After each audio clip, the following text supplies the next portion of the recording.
Alright, so I have a story about one time a person I met on one of those dating apps was a bit more than I was looking for. Like, a lot more. I will say that I'm an avid Tinder user, and I prefer to keep my options open when it comes to significant others. I spend a lot of my time working. I have a main career, and I also have a hobby or side gig, however you choose to look at it, that makes me a decent amount of money. Because I spend so much time on them, I don't have a lot of free time to go out and meet new people, or spend a lot of time at the bar scene. Obviously, I'm the go-getter, always on the run, no time to spare target demographic for those dating and hookup apps. I also use self-deprecating humor to cope with things, so my apologies if any of this comes across as personally degrading. I have a penchant for laughing at myself a lot, and it kind of makes me feel better about the situation. Laughing keeps me from crying about it, I guess. So, anyways, back when I was hard into dating people online, I would swipe on pretty much anyone that I thought was attractive. And if we'd matched, there would be the initial awkward conversation, and if they could get past that, we would set up a time to meet. There were a few good ones, but this story is about a gentleman named Charles, though he was more affectionately known as Chuck. Chuck was older than me by about 10 or so years, and I thought that, because of this, he would be a bit more grown up and a bit easier to talk to. We matched, and in our first conversation, he seemed like he was a good guy that had a lot to talk about. He said he worked at a local library, and that he was the front desk person that assisted anyone that needed help. In my opinion, this seemed like a rather reserved job. One that someone that has their head in the right place would have to do.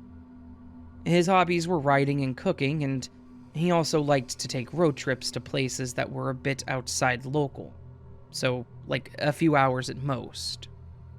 I learned all of this in the first conversation, mostly because this guy seemed like an open book. He wanted me to know everything about him, right then and there. And I didn't get much of a word in edgewise. I was actually kind of okay with this, as I wasn't much of a talker. I like to listen to others and learn their story.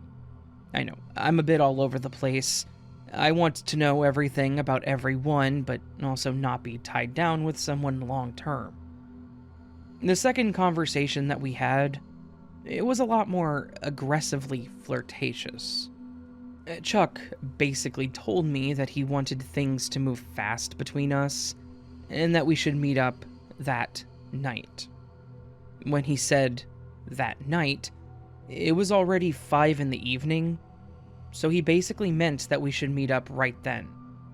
I had to tell him that I wasn't yet at a point where I was wanting to meet up or go any further than a few conversations, but if he wanted to move on and not chat with me anymore, I would understand. He told me that he could slow it down for me if that's what I wanted, and we talked a bit more. But of course, he was still really pushy, sneaking in a, "So when do you think you would want to get together?" every once in a while. I would change the subject and he would ask again in another way later in the conversation. This went on for a few days. A few more conversations, and I basically had to tell him straight up that I thought it was best that we didn't keep it going. Obviously, what I was wanting wasn't the same as what he was wanting, and it wasn't going to work.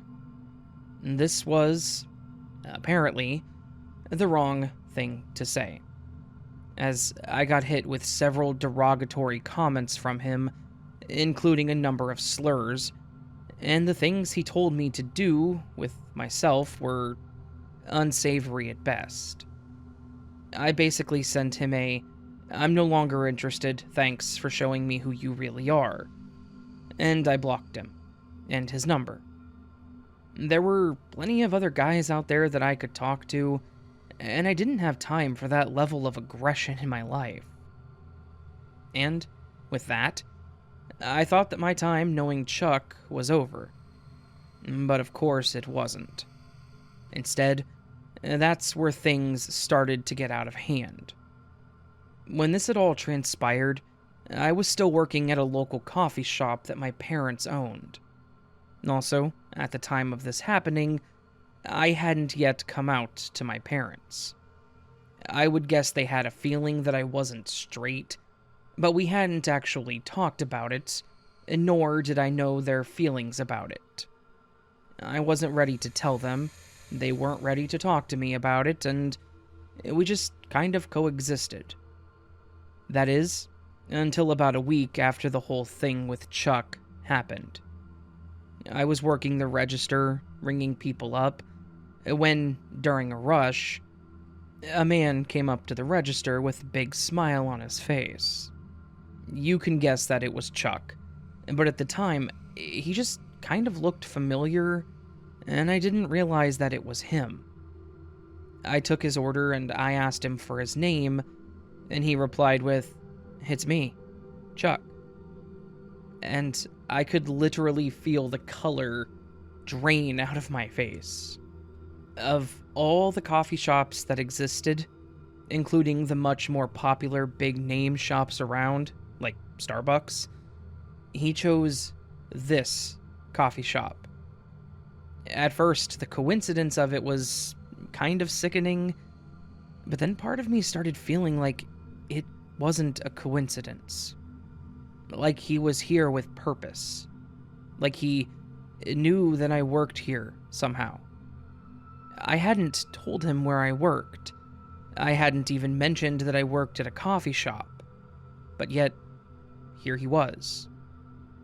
I kind of faked a smile. I told him his total and said, "Oh, it's nice to see you," sheepishly while pushing his cup down the line to my mom.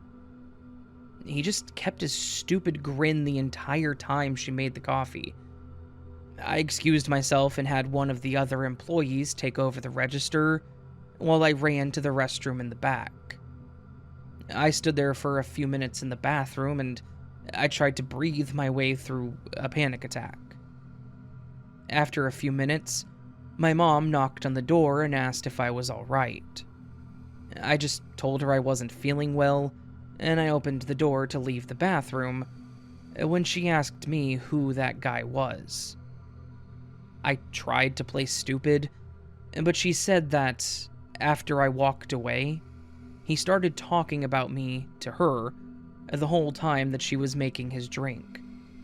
And apparently, he had a lot of things to say. I told her that he was just a friend, and she retorted with, "Well, he said he was your boyfriend." If I may say, this is not how I wanted to talk to my mother about my sexuality. Standing in a coffee shop bathroom, feeling like I was going to puke. That aside, I did talk to her about it. And I won't detail the conversation, I'll just say that it went better than I hoped it would. I then explained to her that this guy was not my boyfriend, just some guy that I had talked to for a few days, and that I had to block him because he was a bit too much for me. This was surprising to her, mostly because this guy seemed to know everything about me. He obviously knew I worked there. He knew that my parents owned the place. He knew where I went to high school, what I was studying in my college courses, and he basically told her about days that we had spent together and places we had gone on dates, which were all completely and totally fabricated. He mentioned things that had literally never happened between us in the 4 or 5 days that we spoke to each other. But he was, apparently, rather convincing, because my mom thought that he and I had been together for a while based on what he was telling her. It took a lot of convincing, but she eventually believed me that this guy was off his rocker, and that I barely knew him. After all this, I took a minute to unblock him, and I messaged him telling him that he needed to leave me alone. And I may have called him a few names for lying to my mother. He just responded with the heart emoji, so I blocked him and moved on again. A couple days later, I went to get the mail from my apartment, and I noticed an envelope with no return address nor postage on the envelope. It had my name on it, and then also had a little heart sticker in the middle. I had a feeling I knew who it was from, and I opened it just to confirm. Sure enough, it was from Chuck. Only, this wasn't a letter. Remember how I mentioned that Chuck liked to write? This thing that he had hand-delivered to my mailbox was a several-page fan fiction of our relationship. He had written a several-page-long erotic story about us, which would have been creepy in and of itself, but he ended it all with a personal note about how when he was done with me, he would just discard me and no one would ever know. He almost used those words exactly. "When I'm finished, I will discard you, and no one will ever find your body." Obviously, I went to the police with this. I told them who it was, where he worked. I showed them the text conversations, and I told them about how he had showed up at my work. They took the note and my information, and that was about the end of the conversation. They really didn't seem too interested in the situation, apparently, and they said they would patrol my area over the next few nights, and if they saw anything suspicious, they would let me know.